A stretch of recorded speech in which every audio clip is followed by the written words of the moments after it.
Hello viewers, welcome to my channel. Class 7th की हम history का चैप्टर नंबर 2 कर रहे थे। किंग्स एंड किंगडम्स के बारे में हम पढ़ रहे थे। काफ़ी कुछ हमने इसमें पढ़ लिया था, बहुत चैप्टर हमारा कवर हो चुका था। 31 मिनट की वो अराउंड वीडियो है, 30 मिनट के आधा घंटे की वीडियो है, आप ज़रूर देखिएगा। हमने नई डायनेस्टीज़ किस तरीके से इमर्ज हुई हमने ये पढ़ा था। कैसे जब इमर्ज हुई तो फिर एडमिनिस्ट्रेशन होना ज़रूरी है, तो भाई कैसे एडमिनिस्ट्रेशन हुआ इसके बारे में हम हमने देखा। और उसके बारे में पता कैसे चलता है, हमें कुछ प्रशस्ति आइडिया देती हैं। जो लैंड ग्रांट्स हुई थी हमें उनसे आइडिया मिलता है। 400 तरह के टैक्स कलेक्ट करके उनका एडमिनिस्ट्रेशन हुआ, इसके बारे में हमें जानकारी मिलती है। हमने साथ ही साथ जो है वो एक अचीवमेंट देखी थी, नाग भट्ट ने कौन कौन सी कैसी अचीवमेंट जो है वो अचीवमेंट पाई, इसके बारे में हमने देखा था। और हमने जो देखा था ज़मीनों को, यानी लैंड को जो है वो डिमार्केट करा हुआ था, उसको हमने देखा था कि उसमें क्या क्या हमें देखने को अवेलेबल मिला, हमें उसमें क्या क्या देखने को मिला था। जो कि हमने देखा था कि इस पूरे बॉक्स में हमने ये देखा था कि हमें क्या क्या उस ज़मीन पे मिलता है, और साथ ही साथ जो है वो उसका कैसे एडमिनिस्ट्रेशन, उसका कैसे मेंटेनेंस होता है, इसके बारे में हमने पढ़ा था। अब हम अपना चैप्टर कंटिन्यू करेंगे आगे। Warfare for wealth, warfare for wealth यानी कि वेल्थ के लिए, धन पाने के लिए, रिसोर्सेज को कैप्चर करने के लिए, कलेक्ट करने के लिए जो युद्ध हुआ करते थे उसके बारे में हम देखेंगे। कि हम नोटिस करते हैं कि हर एक ईच जो रूलिंग डायनेस्टीज हैं वो एक स्पेसिफिक रीजन पर बेस्ड थी। ये हमने बखूबी देखा था कि गुर्जर प्रतिहारा हो, चाहे वो राष्ट्रकूटाज हो, चाहे वो पालाज हो, चाहे वो चाहमनाज हो, वो एक स्पेसिफिक रीजन पर डायनेस्टी रूल कर रही थी। ठीक है। एट द सेम टाइम उसी टाइम पे उनके कुछ कंट्रोल भी थे अलग अलग। जाहिर सी बात है, हर कोई रीजन अपने आप को एक्सपेंड करने की कोशिश कर रहा था।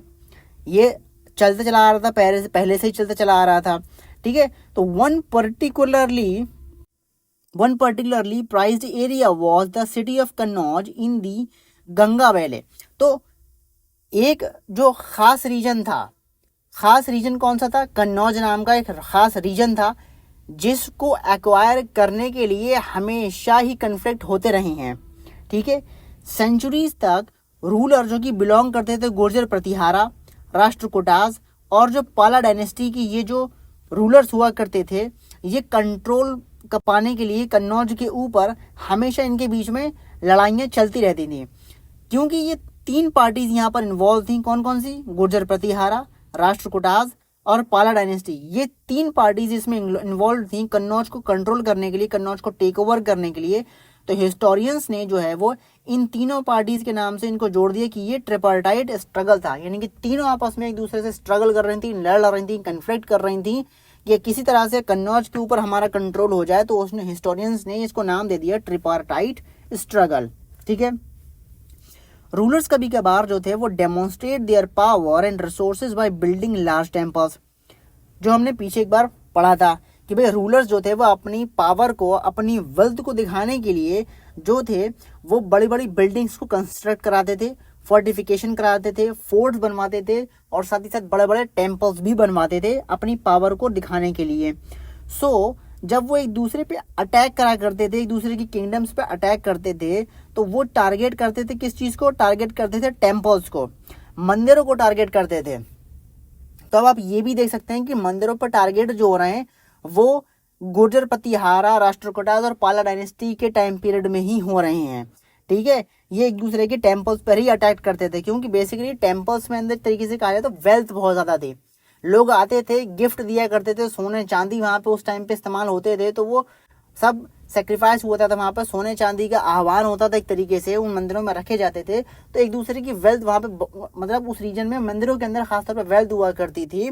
तो उसी वेल्थ को पकड़ने के लिए, उसी वेल्थ को कैप्चर करने के लिए, उस पे वेल्थ को छीनने के लिए, धन दौलत को छीनने के लिए जो है वो टेम्पल्स पर अटैक हुआ करते थे। क्योंकि दिखा रहे कि टेम्पल्स विच वर समटाइम्स एक्सट्रीमली रिच, क्योंकि टेम्पल्स बहुत रिच हुआ करते थे, इसलिए टेम्पल्स पर अटैक हुआ करता था। ठीक है।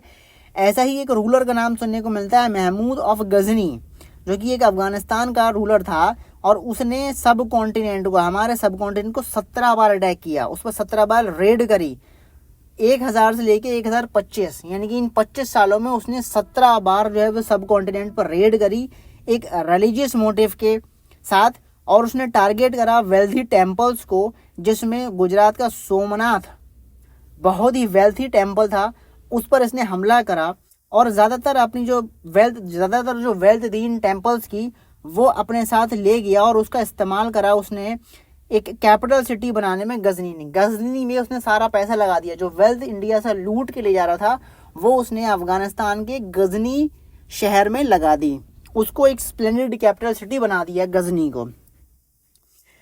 दूसरे किंग्स जो इंगेज थे वॉरफेयर में, उनमें आता है नाम चहमनाज का, letter known as the Chauhans, जिन्हें बाद में जो है वो चौहान्स कहा जाने लगा, who ruled over the region around Delhi and Ajmer, जो कि बाद में दिल्ली और अजमेर के रीजन में रूल करते थे। चहमनाज यानी कि चौहान, जिन्होंने दिल्ली और अजमेर के रीजन्स में रूल किया बाद में। They attempted to expand their control to the west and the east, उन्होंने कोशिश करी कि भाई अब अपने रीजन को, अपने कंट्रोल को जो है वो वेस्ट और ईस्ट दोनों तरफ जो है वो कंट्रोल कर ले, उसको एक्सपेंड कर लें। जहाँ पर उनको अपोज करा किसने? चालुक्याज ने, जो कि गुजरात के रीजन से, बाय चालुक्याज ऑफ गुजरात। गुजरात का चालुक्य रीजन कहाँ पर है? देखिए चालुक्य यहाँ पर रीजन आया करता था, चालुक्य रीजन आपका यहाँ था, तो ये गुजरात से कुछ जुड़ा हुआ है, ठीक है। तो इसी की यहाँ पर बात कर रहे हैं कि उनको अपोज करा, चहमनाज को अपोज करा चालुक्य ने गुजरात के। और गढ़वालीज और वेस्टर्न उत्तर प्रदेश के जो गढ़वालीज थे उन्होंने इनको अपोज करा चहमनाज को। चहमना का जो रूलर था पृथ्वीराज तृतीय, 1168-1192 का टाइम पीरियड था। Who defeated an Afghan ruler, जिसने अफगान रूलर को हरा दिया और जिसका नाम था सुल्तान मोहम्मद गौरी। 1191 में अफगान रूलर मोहम्मद गौरी को चहमना का जो रूलर था पृथ्वीराज तृतीय उसने हरा दिया। लेकिन अगले ही साल पृथ्वीराज तृतीय हार गया मोहम्मद गौरी से 1192 में, ठीक है। एक छोटी सी स्ट्रगल हमने देखी, छोटा सा वॉरफेयर हमने देखा, किस तरीके से वॉरफेयर करके, युद्ध करके वेल्थ के ऊपर कब्जा करने की बात यहाँ पर हमें देखने को मिलती है। अब बात करने की कह रहे हैं, मैप को थोड़ा सा ऑब्जर्व करने के लिए कह रहे हैं कि look at the map one and suggest reasons why these rulers wanted to control Kannauj and the Ganga valley. देखो एक रीजन तो यहाँ पर ये समझ में आता है कि गंगा और यमुना का जो क्षेत्र था, जो रीजन था, वो काफी फर्टाइल था, बहुत ही वेल्दी था, बहुत अपॉर्चुनिटीज थी, इसीलिए उस रीजन को एक्वायर करने की यहाँ पर कोशिश रहती थी हर एक रूलर की, जिसमें ट्रिपार्टाइट स्ट्रगल आपको देखने को मिला। मैप 1 में कह रहे हैं, इसको हम दोबारा देखें और डिस्कस करें, क्यों चहमनाज चाहते थे अपनी टेरिटरीज को एक्सपेंड करना। क्यों भाई? सब चाहते हैं हम ज़्यादा से ज़्यादा रीजन पे कंट्रोल करके उस पर रूल करें, वहाँ की वेल्थ को हम ज़्यादा से ज़्यादा जो है वो अपने कंट्रोल में ले लें और आराम से शासन करें, तो सब चाहते थे। तो वो क्यों चाहते थे भाई? एक टेरिटरी रहेगी अपना दिखाने के लिए भी कि बहुत ही हम शक्तिशाली हैं, हमारा इतने बड़े रीजन पे कंट्रोल है। जैसे कि हमने पीछे पढ़ा था गयासुद्दीन बलबन के बारे में, जिसकी प्रशस्ति के बारे में पता चलता है कि बहुत सी उसकी बड़ी टेरिटरी थी, इसको बड़ा चढ़ा के दिखाने की बात करी गई थी। तो ऐसे ही हमारे पास ज़्यादा टेरिटरी होगी, ज़्यादा कंट्रोल होगा रीजन के ऊपर हमारा, तो हमारी एक पहचान होगी, हमारा एक रुतबा होगा, हमारी एक रेपुटेशन होगी, लोग हमको समझेंगे शक्तिशाली, हमारे सामने सब जो है वो सर झुका के चलेंगे, नतमस्तक हो जाएंगे सब हमारे सामने, ठीक है। अच्छा, अब हम जो है वो खास कुछ रीजन है, चोलाज, कहाँ पर है हमारा चोलाज रीजन? ये वाला पार्ट हमारा, अब हम इसको देखेंगे, ठीक है। इसके बारे में हम समझेंगे, पूरा एक क्लोजर रुक देखेंगे, कंप्लीट व्यू हम थोड़ा सा देखेंगे, अंदर घुस के बिल्कुल चोलाज में, यूँ समझ लिया हम शहर में उतर गए चोलाज के, ठीक है। फ्रॉम उरैयूर टू तंजावुर, ये जगह है उरैयूर और तंजावुर। मैप में आप लोकेट करिएगा, आपको बखूबी मिलेगा, पॉलिटिकल मैप में या फिजिकल मैप में। बेसिकली जो आप जो सदर्न इंडिया का मैप आकर देखोगे तो आपको उसमें आसानी से मिल जाएगा उरैयूर और तंजावुर के बारे में। How did the Cholas rise to power, Cholas को किस तरीके से राइज हुई, चोला किस तरीके से जो है वो उठे, इनका कैसे राइज हुआ, इसको हम देख लेते हैं। कि एक माइनर चीफ फैमिली हुआ करती थी जिसका नाम था मुतरियार, जो कि पावर में थी कावेरी डेल्टा पे। कावेरी डेल्टा मैं आपको एक बार दिखा देता हूँ, कावेरी डेल्टा हमारा कहाँ पे कहलाया जाता है। कावेरी डेल्टा हमारा इस कावेरी रिवर पर है, ये आपको दिख रही है कावेरी रिवर, और कावेरी रिवर के जो ये 3 डॉट आपको नजर आ रहे हैं जो ब्लू सर्कल में करे हुए हैं, ये आपका पूरा डेल्टा रीजन कहलाया जाता है, ठीक है। ये डेल्टा रीजन कहलाया जाता है, और इस पर जो था वो एक चीफ फैमिली थी, माइनर चीफ फैमिली थी मुतरियार नाम की, जिसका कावेरी डेल्टा पे एक कंट्रोल था, वहाँ पे उसकी एक बादशाह थी, पावर थी। वो सबॉर्डिनेट थे किसके? पल्लवा किंग के, कांचीपुरम के। यानी कि ये मुतरियार फैमिली जो थी वो पल्लवा किंग के सबॉर्डिनेट थी, यानी पल्लवा किंग के अंदर काम करती थी। कांचीपुरम जिसके बारे में हमने पीछे पढ़ा था, ठीक है, तो ये उसके अंडर में काम करती थी। विजयालया जो कि बिलोंग करता था एंशियंट चीफली फैमिली से of the Cholas from Uraiyur, Uraiyur से बिलोंग करता था विजयालय। विजयालय जो कि एक चीफ फैमिली थी चोलाज की, ठीक है, तो वहां से ये बिलोंग करता था। इसने कैप्चर कर लिया delta from the Muttaraiyar in the middle of the 9th century. 9th century के मिड में, यानी कि 9th सेंचुरी का मतलब हो गया 850 के आसपास। 850 के आसपास 9th सेंचुरी में इसने जो था वो मुतरियार जो कि कावेरी डेल्टा पे जिसका कंट्रोल था उस पर इसने कब्जा कर लिया। किसने? विजयालया ने। उसने वहां पर जो है वो एक टाउन बना दिया तंजावुर नाम का, और वहां पे एक टेम्पल बनाया of goddess Nishumbhasudani. Nishumbhasudani goddess नाम का एक टेम्पल उसने वहां पर जो है वो स्टैब्लिश कर दिया, मैन्युफैक्चर कर दिया, या कंस्ट्रक्ट, मैन्युफैक्चर नहीं कंस्ट्रक्ट कर दिया, ठीक है। किसने? विजयालया ने। मुतरियार को वहां पे हरा के और कावेरी डेल्टा पे उसने कब्जा कर लिया। अच्छा, तो अब आप यहाँ पर देख रहे हैं, ये है आपका तंजावुर एरिया और ये है आपका उरैयूर एरिया। कितनी दूरी में? यहाँ पर उसने कब्जा कर लिया इस कावेरी डेल्टा पे, क्योंकि कावेरी डेल्टा आपका यहाँ पर आपको देखने को मिल रहा है, ठीक है, इस पर उसने कब्जा कर लिया विजयालया ने। अच्छा, द सक्सेसर्स ऑफ द विजयालया के जो सक्सेसर थे, इन्होंने नेबरिंग रीजन पर भी जो है वो कुछ हद तक कॉन्कर कर लिया। On the kingdom grew in size and power, और किंगडम धीरे धीरे फैलता चला गया, एक्सपेंड होता चला गया। जो पांड्यन थे और जो पल्लवा टेरिटरी थी टू द साउथ में एंड नॉर्थ में were made part of this kingdom, यानी पांड्यन और पल्लवास जो थे उनको भी जो है वो इसका हिस्सा बना लिया इस किंगडम का। Raja one considered the most powerful Chola ruler. Chola ruler में बहुत ही एक पावरफुल रूलर था जिसका नाम था राजा वन, जिसने जो कि किंग बन गया 985 में, और उसने अपनी कैपिटल को अपना एक्सपेंशन जो है वो, मतलब उसने अपना कंट्रोल जो है वो एक्सपेंड कर लिया बहुत सारे एरियाज पर। He also reorganise the administration of the empire का उसने दोबारा से ऑर्गेनाइजेशन किया, उसने रीऑर्गेनाइज करी एडमिनिस्ट्रेशन को।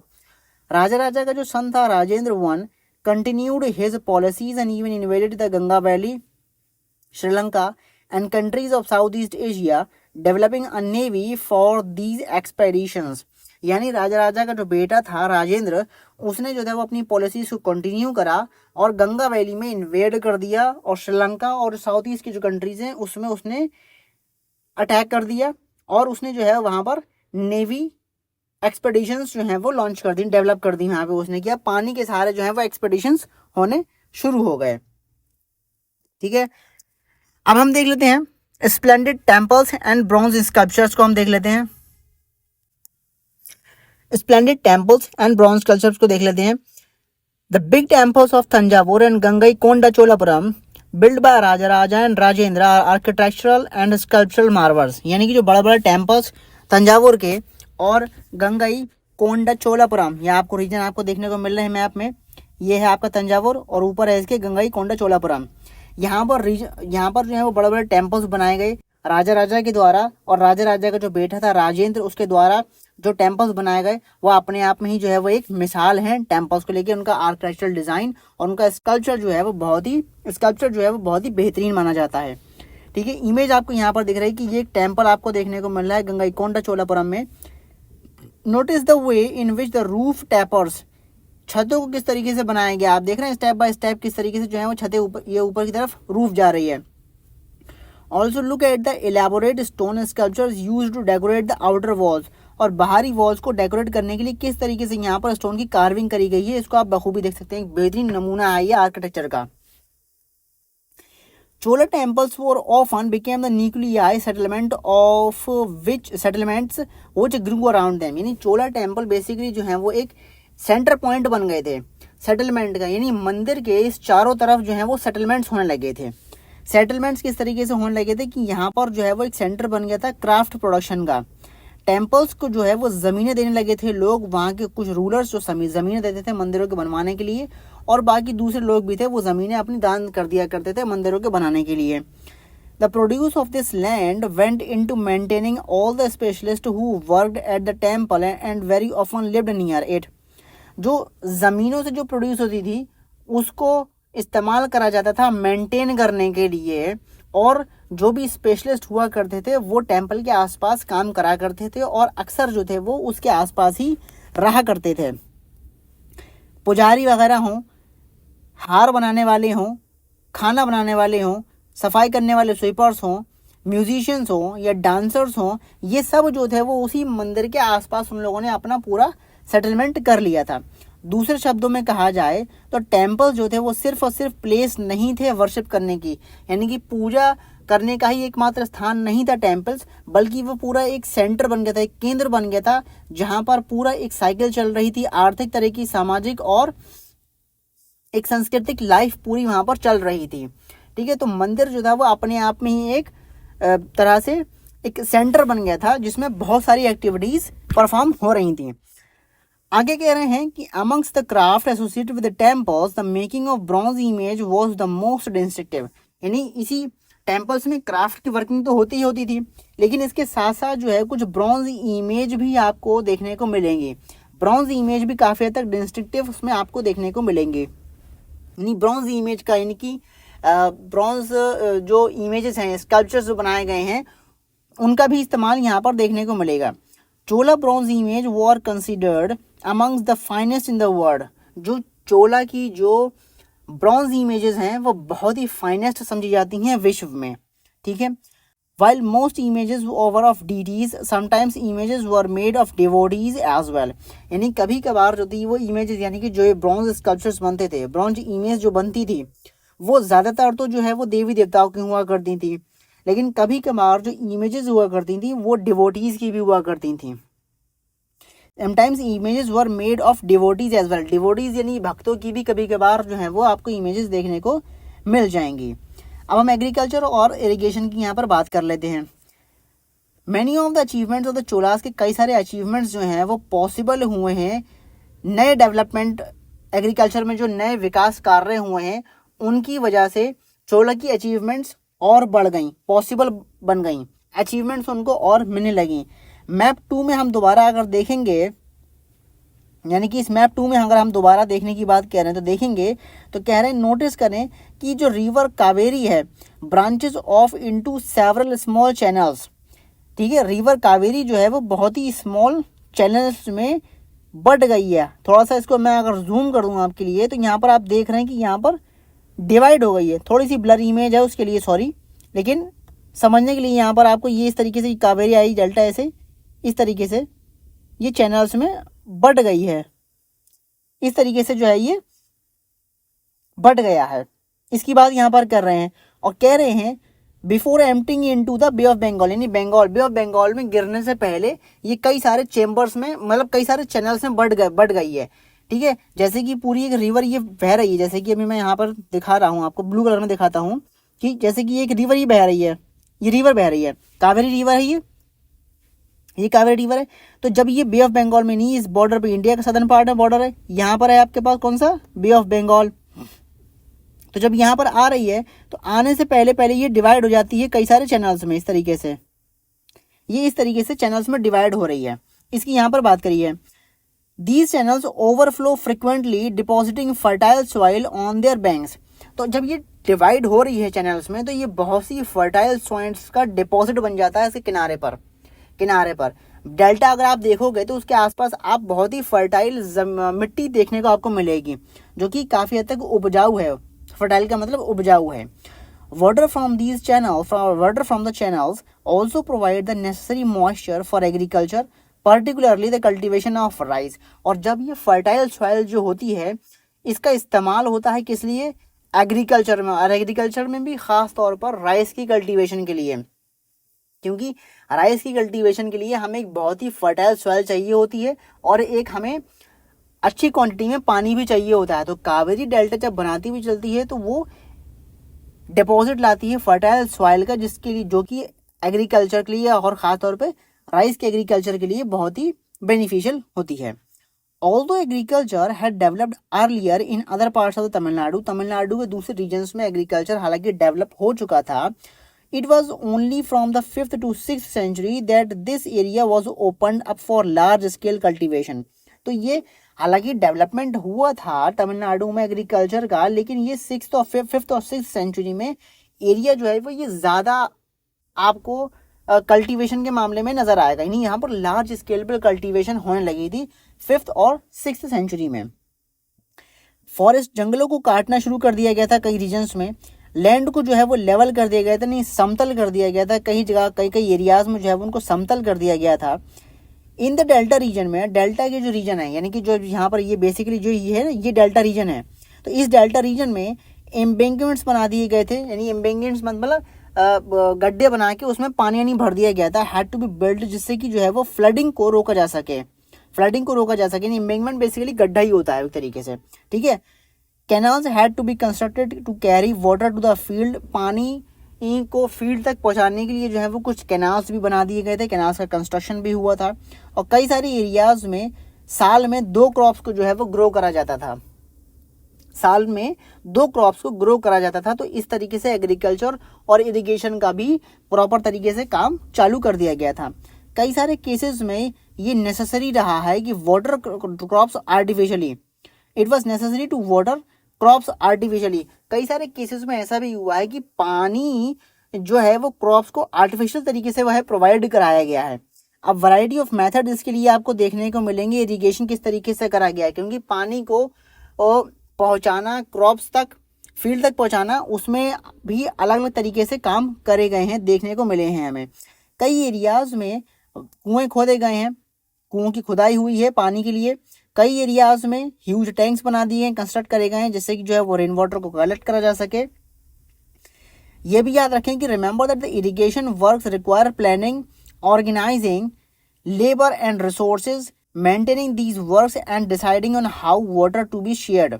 यानी कि कई जगहों पर जो है वो प्रॉपर तरीके से प्लानिंग की जरूरत करी गई है, जिसमें ऑर्गेनाइज करा गया है कि लेबर को किस तरीके से ऑर्गेनाइज करेंगे, रिसोर्सेज को किस तरीके से जो है वो रिसोर्स इस्तेमाल करा जाएगा, वर्क को हम कैसे मेंटेन करेंगे, और ये डिसाइड भी करेंगे कि पानी को कितना कहाँ पर शेयर करना है।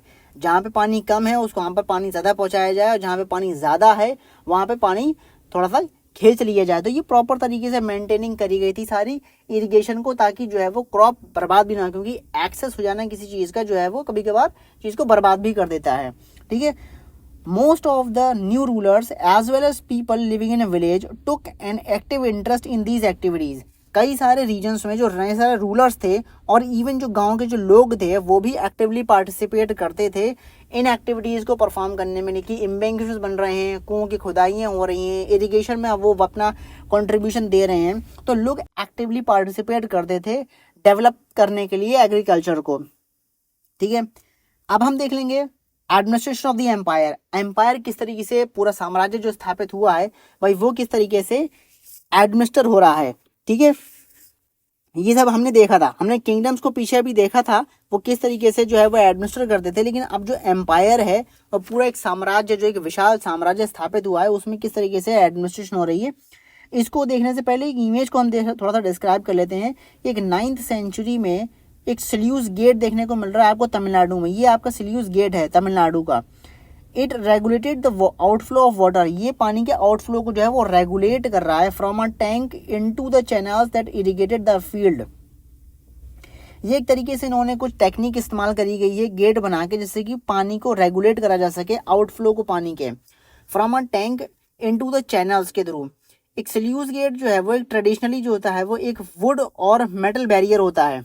सल्यूस गेट जो होता है वो ट्रेडिशनली एक लकड़ी का बनाया हुआ या एक मेटल का बनाया हुआ बैरियर होता है, जो कॉमनली यूज करा जाता है वाटर लेवल्स को कंट्रोल करने के लिए।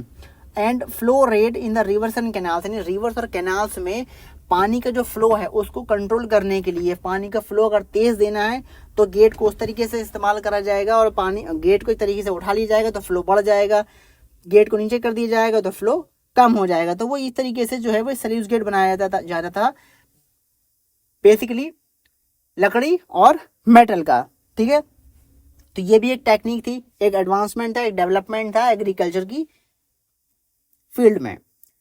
आगे कह रहे हैं कि एडमिनिस्ट्रेशन किस तरीके से होता है एम्पायर का, ये देख लेते हैं कि how was the administration organise. Administration किस तरीके से ऑर्गेनाइज होता है। सेटलमेंट्स ऑफ द पीजेंट का सेटलमेंट किस तरीके से है, नोन एज और, जिसे हम कहते हैं और, यानी पीजेंट्स को कहा गया है और, बिकेम प्रॉस्पेरस, जो काफी प्रॉस्पेरस हुए, समृद्ध हुए, जब स्प्रेड हुआ इरिगेशन एग्रीकल्चर का, सिंचाई का, जो खेती में, कृषि में जो सिंचाई की जो डेवलपमेंट हुआ, उससे ये पीजेंट्स जो हैं वो और बन गए, काफी प्रॉस्पेरस हो गए। ग्रुप्स ऑफ सच विलेजेस का ग्रुप जो है वो form large unit called Nadu, यानी कि जो उर के जो पीजेंट्स हैं उनका जब एक विलेज का एक बड़ा यूनिट जब बन जाता है तो उसको कहा जाता है नाडू। यानी सेटलमेंट के जो पीजेंट्स होते हैं, सेटलमेंट्स ऑफ जो पीजेंट्स होता है उसको कहते हैं उर, और उसी उर के जो विलेज वाले जो लोग हैं उन सब का एक बड़ा यूनिट जब बन जाता है तो वो कहलाता है नाडू। तो जब village council and the Nadu performed several administrative functions including dispensing justice and collecting tax, तो जो विलेज काउंसिल और जो नाडू के जो लोग हैं वो उन्होंने सेवरल एडमिनिस्ट्रेटिव फंक्शंस को जो है वो परफॉर्म करा, प्रबंधन के, प्रशासन के जो है वो कई सारे फंक्शंस को जो है वो परफॉर्म करा, जिसमें जो है वो जस्टिस प्रोवाइड कराया जाए प्रॉपर तरीके से और टैक्स का सही तरीके से कलेक्शन हो, इस चीज़ के ऊपर उन्होंने विलेज काउंसिल ने और नाडू के लोगों ने जो है वो काम करा। रिच जो पीजेंट्स थे, जो अमीर पीजेंट्स थे, उन्होंने जो था वो एक सॉरी कंसिडरेबल कंट्रोल जो है वो उन्होंने एक्सरसाइज करा over the affairs of the Nadu के। जो बड़े पीजेंट्स थे, जो रिच पीजेंट्स थे, उन्होंने नाडू के अफेयर्स पर जो है वो एक कंसिडरेबल कंट्रोल एक्सरसाइज कर लिया, और वो भी चोला गवर्नमेंट के अंडर में आकर, चोला गवर्नमेंट के अंडर में इन्होंने जो है वो रिच पीजेंट्स ने नाडू के अफेयर्स पर जो है वो कंट्रोल कर लिया। तो चोला के जो किंग थे gave some rich land owner title, Chola के जो किंग थे इन्होंने जो अमीर लैंड ओनर्स थे उनको टाइटल दे दिया, क्या, मूवेंदवलन मूवेंदवेलन उनको एक टाइटल दे दिया जिसका मतलब होता है अ वेलन और पीजेंट सर्विंग 3 किंग्स, यानी कि एक पीजेंट जो सर्व कर रहा है 3 किंगों को, उसका नाम होता है मूवेंदवेलन। अरियार जो कि चीफ है, etcetera as markers of the respect and interested them with important offices of the state at the centre. तो चोला के जो किंग थे और रिच लैंड ओनर्स थे उनको टाइटल दिया गया मूवेंदवेलन, अरियार टाइटल उनको दिया गया, उनको इज्जत दी गई एक तरीके से, और उनको जो था वो स्टेट के इंपॉर्टेंट ऑफिसेज में जो है वो उनको एक जगह दी गई। अब टाइप्स ऑफ लैंड की बात करें, अब लैंड पे किस तरीके से जो है भांति की तरह विभिन्न भांति की जो जमीनें हुआ करती थी उसके बारे में यहाँ पर दिया है। कह रहे हैं कि चोला के जो इंस्क्रिप्शन है वो मेंशन करते हैं सेवरल कैटेगरी थी जमीनों की, अलग अलग विभिन्न तरह की कैटेगरी बना रखी थी। विलनवागाई नाम की एक पहले टाइप था जिसमें था land of non brahmins peasant proprietors, यानी कि जो नॉन ब्राह्मण पीजेंट प्रोप्राइटर्स थे, यानी जो ब्राह्मण्स नहीं थे और जिनके पास जो थी वो पीजेंट्स थे, जो एक तरीके से किसान थे, छोटे मोटे उनके पास जमीन थी, ओनरशिप थी, छोटी जमीन थी, लेकिन वो ब्राह्मण्स नहीं थे, उनको कहा जाता है विलनवागाई। फिर है ब्रह्मदया, यानी कि land gifted to brahmins, brahmins को जो जमीन दी गई है उसका नाम दिया गया है ब्रह्मदया।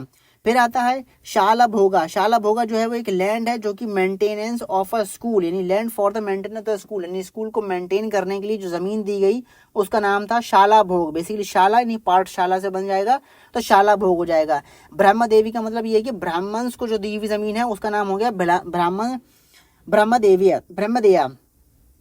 विलंगवागी कौन सी है, वो जमीन जो कि नॉन ब्राह्मण पीजेंट्स प्रोप्राइटर्स की जमीन है उसको कहा गया है विलंगवागाई। फिर आती है देवदाना, देवदाना या कहेंगे त्रुनमा टुकन्नी, जो कि लैंड गिफ्ट करी गई है टेम्पल यानी मंदिरों के लिए जो दी गई है जमीन उसको कहा गया है देवदन्ना, यानी देवताओं को जो जमीन दे दी गई देवदन्ना। उसके बाद है पलिचंदम जो कि लैंड डोनेट कर दी जैन इंस्टीट्यूशंस को जमीन दी गई, उसका नाम हो गया पलिचंदनम। ठीक है, तो ये टाइप्स ऑफ लैंड है, याद कर लीजिएगा इसे। ठीक है, अब हम देखेंगे we have seen that the brahmins often received lands, ये हमने बखूबी देखा था कि ब्राह्मण्स को जो है वो लैंड ऑफर हो रही थी जिसका नाम था brahmadeya. As a result, the large number of Brahman settlement emerged in the Kaveri Valley as in other parts of the South India. South India के दूसरे पार्ट्स में भी कावेरी वैली पर जो है वो ब्राह्मण्स का सेटलमेंट इमर्ज हो गया, ये हमें देखने को मिल जाएगा इसी वजह से क्योंकि उनको ज़मीनें जो दान करी गई हैं इसकी वजह से उनका ज़्यादातर सेटलमेंट जो है वो कावेरी वैली पर देखने को मिलता है। ईच ब्रह्मदे यानी हर वो जमीन जो ब्राह्मण को दी गई है was looked after bye N assembly और सभा ऑफ प्रोमिनेंट ब्राह्मण लैंड होल्डर्स, यानी जो ब्राह्मण लैंड होल्डर्स यानी जो भी उनको ब्राह्मण को जो जमीन दी गई है उसका सारा देखभाल जो भी उसकी मेंटेनेंस है वो पूरी एक असेंबली और जो एक सभा जो कही जाती है ब्राह्मण लैंड होल्डर्स की वो इसको इस जमीन की देखभाल करेगी। These assemblies worked very efficiently और ये असेंबलीज बहुत ही इफिशिएंटली काम करती थी। Their decisions were recorded in detail in inscriptions, उनके डिसीजंस जो भी उन्होंने डिसीजंस लिए जो भी उन्होंने फैसले लिए हैं वो सब इंस्क्रिप्शंस में रिकॉर्ड होते थे। Often on the stone walls of the temples, temples की जो दीवारें हैं उस पर भी आप ये रिकॉर्ड कर दिया करते थे। जो ट्रेडर्स की जो एसोसिएशन थी जिसको कहा जाता था nagarams, also occasionally performed administrative functions in the town, यानी जो ट्रेडर्स थे जिनको कहा जाता था मतलब जो ट्रेडर्स का पूरा एक एसोसिएशन होती थी जिसका नाम था नागरम्स, ये भी जो है वो एडमिनिस्ट्रेटिव फंक्शंस करते थे टाउन्स में अपना जो भी एक रोल पूरा एक एसोसिएशन जो होती है ट्रेडर्स की जो एसोसिएशन आज भी हम देखते हैं, ठीक है। तो पहले जो एसोसिएशन ट्रेडर्स की हुआ करती थी वो भी प्रॉपर तरीके से अपना फंक्शन करा करती थी, एडमिनिस्ट्रेटिव फंक्शंस जो हैं वो टाउन में करा करती थी। अब इंस्क्रिप्शंस जो हैं हमें जो मिलते हैं उत्तर मयूर से जो कि इन चिंगलापट डिस्ट्रिक्ट तमिलनाडु के चिंगलापट डिस्ट्रिक्ट से उत्तर मयूर में जो इंस्क्रिप्शंस हमें मिलते हैं वो हमें डिटेल्स प्रोवाइड करते हैं। तो वे इन विच द सभा किस तरीके से ऑर्गेनाइज करती थी इसके बारे में हमें वो इंस्क्रिप्शंस बताते हैं। सभा जो थी वो एक सेपरेट कमेटी हुआ करती थी जो कि इरिगेशन के वर्क को देखा करती थी, गार्डन्स की देखभाल करती थी, टेम्पल्स की पूरी देखभाल करती थी। सभा कौन सी सभा जो है वो कहलाई जाती है जो ब्राह्मणों को जमीन जो दी गई थी ना वो उनकी पूरी सभा हुआ करती थी, वो सब देखती थी कि हमें कैसे काम करना है। Name of those eligible to be member for of this committee were written on small ticket of palm leaf, यानी कि जो भी मेंबर्स यानी कमेटी में जो भी सदस्य के लिए एलिजिबल हुआ करते थे उनके नाम जो थे वो एक छोटी सी खजूर की पत्ती पे ऊपर स्मॉल टिकट में नाम उनके लिखे हुए हुआ करते थे।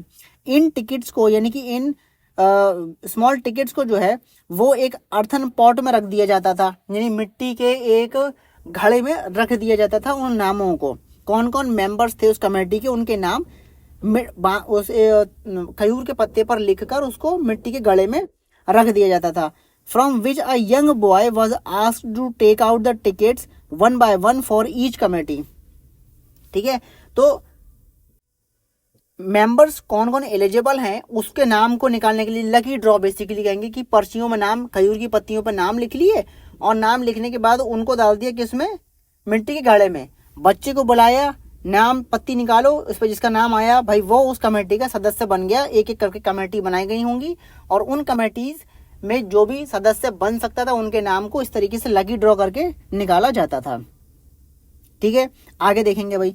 अब इंस्क्रिप्शंस और जो टेक्स्ट हैं इनके बारे में थोड़ा सा पढ़ लेते हैं कि who could be a member, सभा का मेंबर कौन हो सकता था। जैसे कि हमने देखा भाई, ठीक है, ब्राह्मण वाली जो सभा है असेंबली जो सभा उसकी जो ब्राह्मण लैंड लॉर्ड्स हुआ करते थे उनकी सभा में कौन कौन से मेंबर्स हुआ करते थे इसके बारे में एक उत्तर मयूर का जो कि चिंगलापट तमिलनाडु का डिस्ट्रिक्ट है उसमें हमें यहाँ पे जो इंस्क्रिप्शन मिला है उसके थ्रू हमें क्या जानकारी मिलती है इसको देखते हैं कि ऑल दोज वो सब जो विश जो इनकी इच्छा है कि वो सभा का मेंबर बन सकते हैं बनना चाहते हैं वो उनके पास जमीन होनी चाहिए, यानी वो जमीन के मालिक होने चाहिए जिससे कि लैंड रेवेन्यू कलेक्ट करा जाएगा।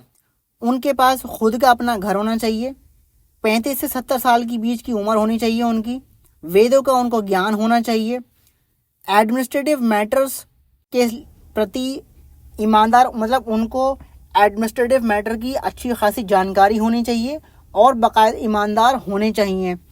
अगर कोई भी ऐसा मेंबर जो किसी कमेटी से इन द लास्ट 3 ईयर्स में if anyone has been a member, यानी कोई भी जो है कमेटी का मेंबर बन चुका है पिछले 3 सालों में, लास्ट 3 सालों में, वो मेंबर नहीं बन सकता किसी भी कमेटी का। He can not become a member of another committee, वो किसी दूसरी कमेटी का मेंबर नहीं बन सकता जो पिछले 3 सालों से मेंबर रहा है। Anyone who has not submitted his account, जिसने अपने अकाउंट सबमिट नहीं करे हैं and those of his relative can not contest the elections, यानी कि अकाउंट्स भी सबमिट होते थे, पूरी जानकारियां, यानी जो भी रिलेटिव डॉक्यूमेंट्स चाहिए हैं खुद के और उसके रिलेटिव्स के, अगर उसने सबमिट नहीं करे हैं तो वो इलेक्शन में खड़ा नहीं हो सकता।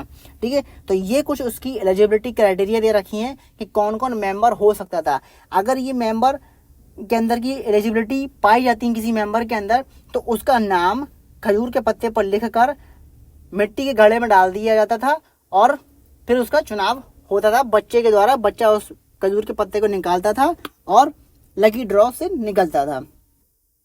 अब इंस्क्रिप्शंस क्या बताते हैं किंग के बारे में और powerful man. Here is an excerpt from the Periya Puranam, एक 12th सेंचुरी का तमिल वर्क है पेरिया पुराणम, जो कि इन्फॉर्म करता है हमें about the life of ordinary man और वुमेन, यानी जो आम आदमी और जो वुमेन्स थे, पुरुष और महिलाएं, उनके बारे में हमें क्या जानकारी मिलती है इंस्क्रिप्शंस के बारे में। इससे इंस्क्रिप्शन से हमें क्या जानकारी मिलती है, इसको हम देखते हैं कि on the outskirts of the Adanur, यानी अदानूर एक स्मॉल हैमलेट है ऑफ पुलियाज का, जो कि is used small a name used for a small group considered outcaste by Brahmins and Vellalas, यानी कि ब्राह्मण्स और वेलाज के द्वारा जिन लोगों को थोड़ा सा आउटकास्ट कर दिया गया, हटा दिया गया है, उन्हीं को लोग उनको का पूरा एक स्मॉल हैमलेट हुआ करता था पुलियास का, जो कि अदनूर के बाहर के इलाके में रहा करता था, यानी काफी दूर उसके बिल्कुल किनारे पर, हाशिए पर रहा करता था। Stud with small huts under old thatches and inhabited by agrarian labourers engage in menial occupation. तो यानी कि वो जो थे उनके पास छोटी छोटी झोपड़ियां थी जो ओल्ड थैच करी हुई थी, यानी उस पर कुछ छप्पर पर पड़े हुए थे, खपरेल पड़ी हुई थी, और वो जो थे इंगेज हुआ करते थे मीनियल ऑक्यूपेशंस में एग्रीगेरियन लेबर्स के द्वारा। In the threshold of the huts covered with strips of leather little chickens moved about in group, dark children who were bracelet of black iron were prancing about carrying little puppies. तो ये बताया गया है कि कुछ हट थी, threshold of the huts covered with strips of leather, उसमें कुछ जो है वो खाल का भी इस्तेमाल करा गया था। लिटिल चिकन्स थे जो ग्रुप्स में घूमा करते थे। काले डार्क चिल्ड्रंस थे जो कि वोर ब्रेसलेट ऑफ ब्लैक आयरन, यानी कि एक काला सा कड़ा, काले कड़ा पहना करते थे हाथ में। Dark children iron were prancing about carrying little puppies नहीं करते थे। तो ये बताया गया वहाँ के लोगों के बारे में कि वो लोग कैसे हुआ करते थे। बच्चे खेला करते थे, लिटिल चिकन्स हुआ करते थे जो आपस में घुमा करते थे। In the shade of the marudu, यानी अर्जुना ट्री के शेड में, छाई में, एक फीमेल लेबरर जो थी वो put her baby to sleep on a sheet of leather, यानी किसी चमड़े की खाल पर जो है वो शीट पर एक फीमेल लेबरर यानी कि एक महिला मजदूर जो थी वो अपने बच्चे को सुला रही थी। देयर वर मैंगो ट्री, आम के पेड़ थे जिसकी branches drum were hanging, whose branches drum were hanging, जिसकी शाखें नीचे की तरफ लटक रही थी। And under the coconut palm, यानी उस नारियल पेड़ के नीचे, in little hollows on the ground, tiny headed bitches lay after whipping. The red crested cocks crowd before dawn, calling the brownie pulyar plural on their day work and by day. Under the shade of the kanji tree spread the voice of wavy haired Pulaiya women singing as they were husking paddy. तो यानी पूरी एक description दे रखा है कि वहाँ के लोग किस तरीके से थे, कैसे वहाँ के बच्चे थे, किस तरीके से वो अपना काम करा करते थे। तो ये पूरी उनकी दिनचर्या के बारे में एक तरीके से बताया गया। ऑर्डिनरी जो लोग हुआ करते थे वहाँ के, उनके बारे में यहाँ पर बताया गया है। ये सवाल दिए गए, इन सवालों को आप पढ़िएगा और इनके आंसर ज़रूर फाइंड आउट करने की कोशिश कीजिएगा। चैप्टर हमारा यहाँ पर हो गया है एंड। वीडियो थोड़ा सा लेंथी हो गया है मुझे पता है, लेकिन पार्ट 3 बनाता तो थोड़ा छोटा बनता, इसलिए मैंने पार्ट 2 में ही इस पूरे चैप्टर को कवर कर दिया, ख़त्म कर दिया। मिलेंगे हम जल्दी से अपने चैप्टर 3 के साथ। और यहाँ पर इसकी चैप्टर 2 की कुछ इंपॉर्टेंट ये एक्सरसाइज दे रखी हैं, कुछ क्वेश्चंस दे रखे हैं, इनको आप ज़रूर करिएगा। यहाँ पर भी दे रखा है कुछ कीवर्ड्स हैं। सामंता कौन हुआ करते थे, लैंडलॉर्ड्स हुआ करते थे, बिग लैंडलॉर्ड्स थे, उनकी बात है। टेम्पल्स, मंदिर, इसके बारे में हमने पढ़ा। नाडू, जो स्मॉल पीजेंट्स थे, उनका पूरा एक जो विलेज पूरा बनता था, उन सबको मिला के पूरा एक जो विलेज लार्ज यूनिट में आ जाता था, उसे कहा जाता था नाडू। सभा होती थी, कौन सी सभा होती थी, जो ब्राह्मण्स को ज़मीनें दी गई ना, उनके मेंटेनेंस, उन ज़मीनों को मेंटेन करने के लिए जो पूरी एक असेंबली बना करती थी, उसको कहा जाता था सभा। तो ये इंपॉर्टेंट कीवर्ड्स थे जो हमने इस चैप्टर में कवर अप किए थे। वीडियो अगर इंटरेस्टिंग लगा हो, वीडियो आपको अगर समझ में आया हो तो लाइक एंड शेयर ज़रूर कीजिएगा। मिलते हैं अपने चैप्टर 3 के साथ, आवर पास्ट वॉल्यूम 2 के। Thank you and have a nice day.